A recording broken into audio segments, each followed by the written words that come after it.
Stupid fucking phone. Well, when I put the thing it's supposed to be important to you, and then I hit and it did impossible. Because, fuck, and I didn't proofread it. Well, because I don't have Grammarly, and I just don't care. I don't care if there's commas, quotations, punctuations. It don't matter to me. I'm not that type of person. I don't get that anal retentive about shit. Me and Haile Selassie had that talk in prayer. Potato, potato, tomato, tomato. As long as you understand, okay, the intent and what's being said, that's what's important. As far as the letter, it's Solomon. Yeah. The letter of the law is not important. It's the intent. What's important is the heart of the matter, the empathy, the understanding, the intelligence. One thing I was sitting there thinking about too was watching a lot of this stuff go on. Because I was watching the video with Dionne Warwick. It's like, I never have to go on a stage and perform in front of people. That makes me happy. When I played basketball, it was in small gymnasiums. The biggest gym, it was Dean Morgan Junior High School. And that gym held about 1,500 people, maybe 2,000. That was the biggest one I ever played in. I think. The Sheridan one might have been bigger. I don't know. But it didn't really matter to me. When I started wanting to play and I'd go to the Aggie games, and I thought I wanted to go to a smaller school because I wanted things to be more intimate and I wanted to enjoy myself without a lot of aggressive, narcissistic distraction. And I don't have to make any public speeches in front of tens of thousands of like Barack Obama in Denver, stuff. I don't have to do that shit. I don't have to make large speeches. I don't have to do performances in charge of large amounts of people. I was probably, like I said, I was probably one of the best athletes ever in the United States, and quit playing because it was aggressive, violent, and psychotic.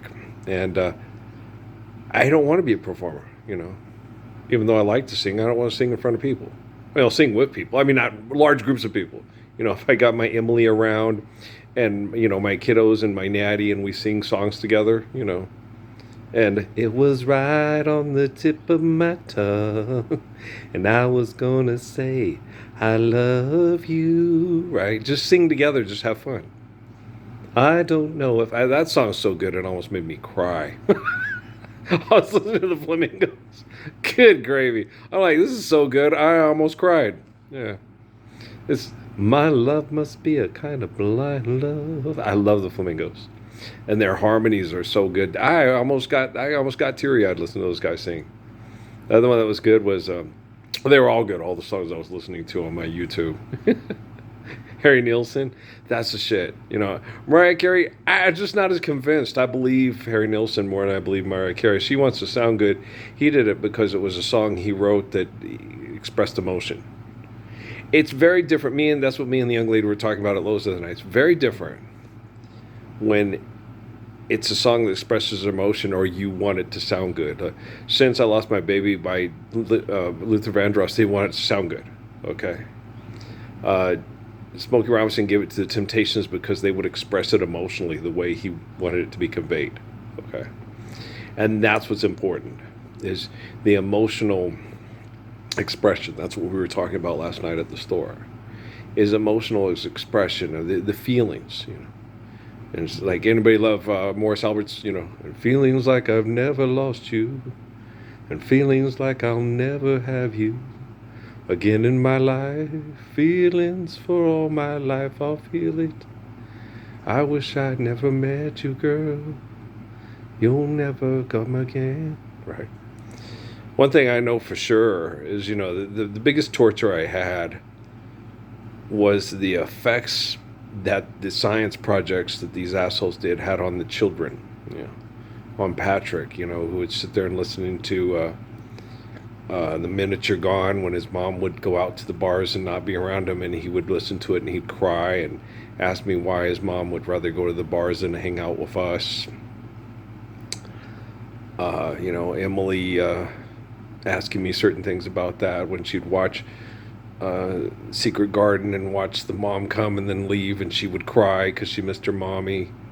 And then me telling Kate, are you being a brat because your mom and Crumb went away, and Kate looking at me at 4 years old going, oh, they're dead, and those kind of horrible things that affected the children because of how pathetic and disgusting selfish, narcissistic people are. Okay? People that will invade your privacy.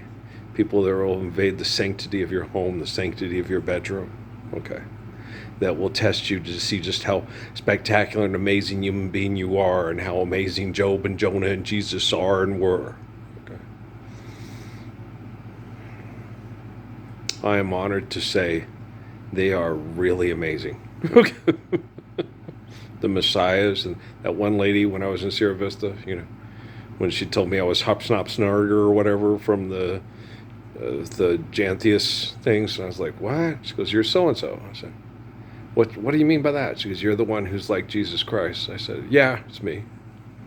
She came back a week or two later, and the guy at the Baha'i temple, it was a Baha'i temple, and Doug and Benson Bisbee came back and said, no, it's not him.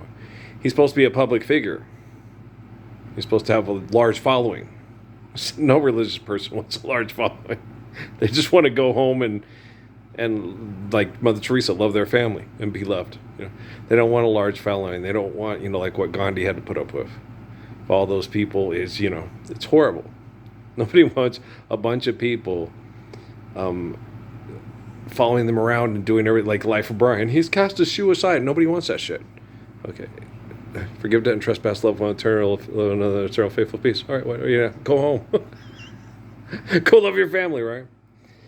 And then when we're not distracted by narcissistic selfishness and competing and everybody pay attention to me and all eyes on me, then we're not looking for something that we think is missing because we're not that famous, successful person that that everybody thinks, you're successful when you're a narcissist and everybody's singing your song, or you know what I mean? And this is, I'm Artie Bell of the Drells, and we don't, but we dance as well as we want, right?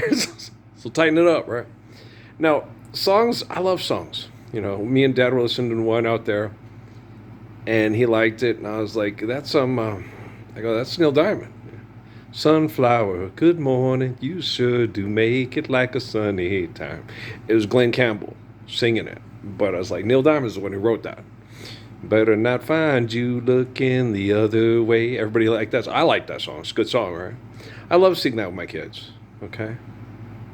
My kids also are fond of, songs grew up in their mother's generation. You are my fire, the one desire, believe when I say. And did you love Jay from Jay and the Americans? Did you love him? Cara mia, why must we say goodbye each time we part? My heart wants to die. I mean, that dude's voice is just like, damn, when I first heard him, I was like, that guy's voice is too good. This is too good. Him and Jim Reeves and, oh man, a lot of singers, put your sweet lips a little closer to the phone, and tell him he'll have to go, welcome to my world. I always thought that guy had one of the most beautiful voices in the world. And Jimmy Rogers. Oh, when I was younger and never been kissed, I started thinking, I thought, man, that guy's voice is so beautiful. And Gary Puckett, yeah. Why am I losing sleep over you? We living past, and Marvin Gaye, Mother, mother, there's too many of you crying. I love Marvin Gaye. Yeah. There's a lot of singers I really love. Okay, but if you don't have the gratitude for the gift of life, okay, none of that shit matters. It doesn't matter how good Nancy Wilson sounds or Dionne Warwick. Okay, it doesn't matter. Okay. So me and that young lady we were talking about is, without the faithful love of the Gospels, like Pascal said, without gratitude for life and then being faithful and being able to, as we stroll along together, so in love are we two that we don't know what to do. One day we'll live eternally perfect lives without competing comparison. And we'll have our place in the sun, and we'll do our things, and we'll be all right because we won't be competing, and people will gravitate one another just because love is the right thing to do. Okay, it's got to happen soon, or today. All right.